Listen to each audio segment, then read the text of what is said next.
Bienvenue et n'oubliez pas d'activer les sous-titres sur cette vidéo.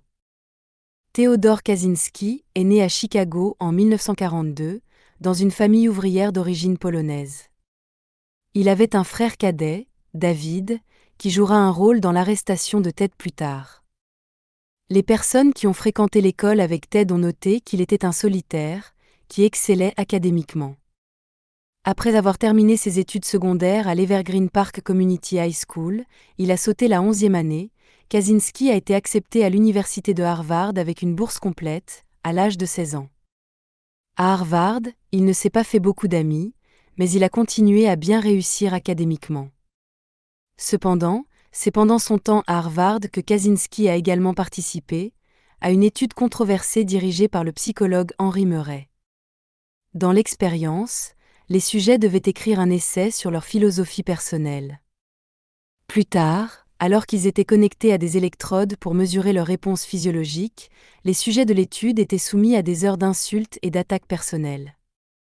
Les essais étaient utilisés comme base pour les insultes. On pense que Kaczynski a participé à cette expérience pendant plus de 200 heures, sur une période de 3 ans à partir de 1959, et que son bien-être mental et émotionnel en a souffert. Néanmoins, il a obtenu son diplôme de Harvard avec une licence en mathématiques en 1962. Il obtiendra plus tard une maîtrise, 1964, et un doctorat, 1967, dans la même matière à l'Université du Michigan.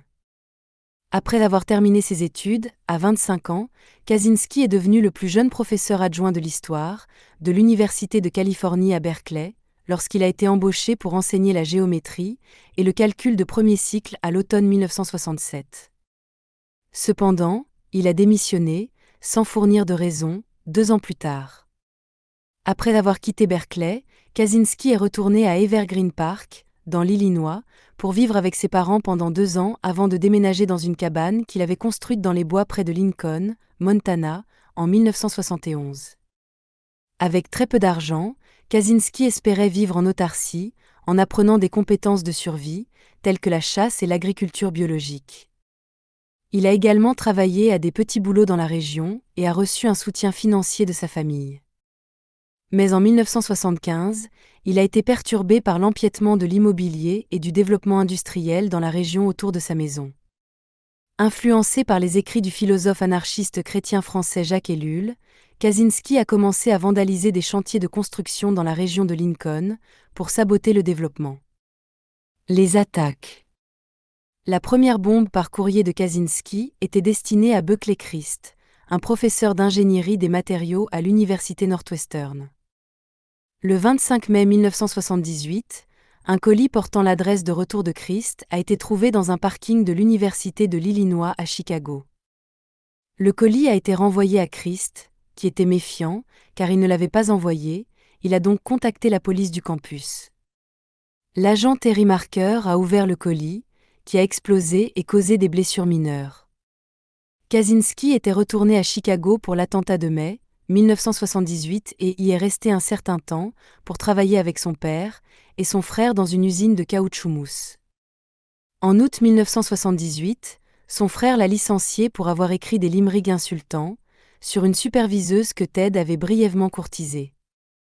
La superviseuse s'est souvenue de Kaczynski comme étant intelligent et silencieux, mais se souvenait peu de leur relation et a fermement nié qu'ils avaient une relation romantique. La deuxième bombe de Kaczynski a été envoyée presque 1 an après la première, encore une fois à l'université Northwestern. La bombe, dissimulée dans une boîte à cigares et laissée sur une table, a causé des blessures mineures à l'étudiant diplômé John Harris lorsqu'il l'a ouverte. En 1979, une bombe a été placée dans la soute d'un avion. Il volait de Chicago à Washington, D.C. Un mécanisme de minuterie défectueux a empêché la bombe d'exploser, mais elle a dégagé de la fumée, ce qui a obligé les pilotes à effectuer un atterrissage d'urgence. Les autorités ont déclaré qu'elle avait assez pour anéantir l'avion, si elle avait explosé. Kaczynski avait utilisé un dispositif déclenché par baromètre, et il n'a réussi qu'à mettre le feu à certains sacs postaux et à forcer un atterrissage d'urgence, dans une lettre écrite des années plus tard, Kaczynski a exprimé son soulagement que la bombe de l'avion ait échoué, car sa cible était trop indiscriminée. Kaczynski a envoyé sa prochaine bombe au président de United Airlines, Percy Wood. Wood a reçu des coupures et des brûlures sur une grande partie de son corps. Kaczynski a laissé de faux indices dans la plupart des bombes, qu'il rendait intentionnellement difficiles à trouver pour les faire paraître plus légitimes. Il a envoyé une bombe incrustée dans un roman. Le FBI a émis l'hypothèse que les crimes de Kaczynski impliquaient un thème de nature, d'arbres et de bois. Il incluait souvent des morceaux de branches d'arbres et d'écorce dans ses bombes. Ses cibles sélectionnées comprenaient Percy Wood et Leroy Wood. L'écrivain criminel Robert Graysmith a noté que son « obsession pour le bois » était un facteur important dans les attentats. En 1981, un colis portant l'adresse de retour d'un professeur a été découvert dans un couloir de l'Université de l'Utah. Il a été apporté à la police du campus et a été désamorcé par une équipe de déminage. En mai de l'année suivante, une bombe a été envoyée à un professeur. Le colis a explosé lorsque sa secrétaire l'a ouvert, et elle a été blessée au visage et au bras. Les 2 prochaines bombes de Kaczynski visaient des personnes à l'Université de Californie, Berkeley. La première, en juillet 1982, a causé des blessures graves à un professeur. Près de 3 ans plus tard, en mai 1985, John Ozer, un étudiant diplômé et capitaine dans l'armée de l'air des États-Unis, a perdu 4 doigts et la vision d'un œil. Kaczynski a fabriqué la bombe à la main, à partir de pièces en bois. Une bombe envoyée à une entreprise de Boeing a été désamorcée par une équipe de déminage le mois suivant. En novembre 1985, le professeur James V. McConnell et l'assistant de recherche Nikolaus Suino ont tous deux été gravement blessés après que Suino ait ouvert une bombe par courrier adressé à McConnell. À la fin de 1985, une bombe chargée de clous et d'éclats de bois, dans le parking d'un magasin d'ordinateurs, a tué le propriétaire du magasin, âgé de 38 ans. Le 20 février 1987, une bombe déguisée en morceaux de bois a blessé un homme dans le parking d'un magasin d'ordinateurs. Les nerfs du bras gauche de Wright ont été sectionnés, et au moins 200 éclats de métal ont pénétré son corps. Kaczynski a été aperçu alors qu'il plantait la bombe de Salt Lake City. Cela a conduit à un croquis largement distribué du suspect en tant qu'homme cagoulé, avec une moustache et des lunettes d'aviateur. En 1993, après une pause de 6 ans, Kaczynski a envoyé une bombe au domicile d'un homme de l'Université de Californie. Il a perdu plusieurs doigts en ouvrant le colis. Le même week-end, Kaczynski a envoyé une bombe à un professeur. Il a perdu la vue d'un œil, l'ouïe d'une oreille et une partie de sa main droite. En 1994, un autre homme a été tué après avoir ouvert une bombe, envoyée à son domicile dans le New Jersey. Dans une lettre au New York Times, Kaczynski a écrit qu'il avait envoyé la bombe en raison du travail de l'homme pour réparer l'image publique d'une entreprise qu'il n'aimait pas. Cela a été suivi par le meurtre en 1995 du président de la California Forestry Association, par une bombe par courrier adressée à l'ancien président qui avait pris sa retraite. Manifeste du Unabomber. À ce moment-là, le FBI était déjà sur la piste de Kaczynski.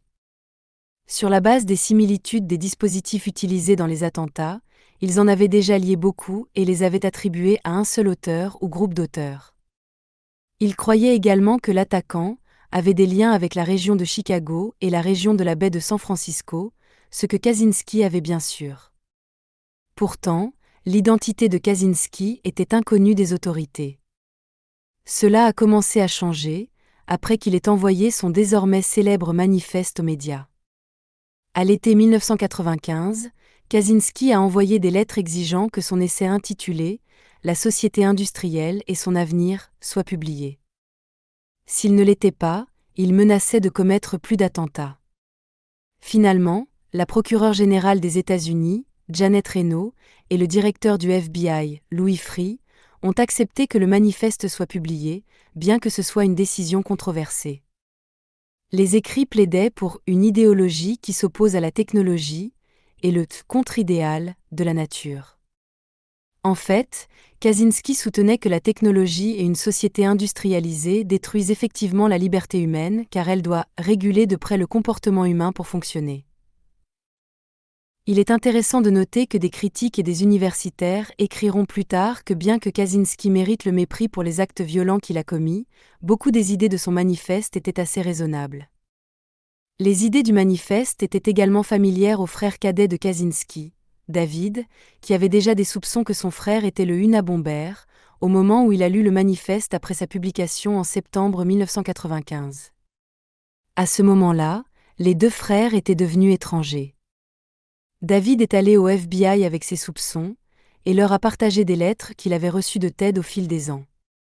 Les enquêteurs ont pu comparer les lettres dactylographiées aux pages du manifeste original, et l'analyse linguistique a confirmé plus tard que les documents avaient très probablement été écrits par le même auteur.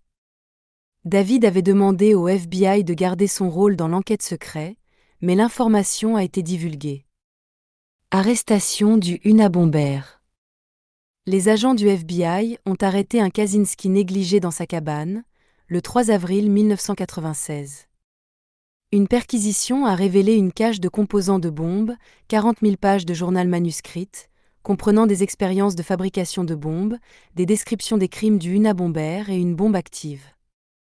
À ce moment-là, le Unabomber était la cible de l'enquête la plus coûteuse de l'histoire du FBI à l'époque. Il a été déclaré que le groupe de travail avait dépensé plus de 50 millions de dollars au cours de l'enquête. Plus tard ce mois-là, il a été inculpé par un grand jury fédéral de 10 chefs d'accusation de transport illégal, d'envoi par courrier et d'utilisation de bombes, et de 3 chefs d'accusation de meurtre.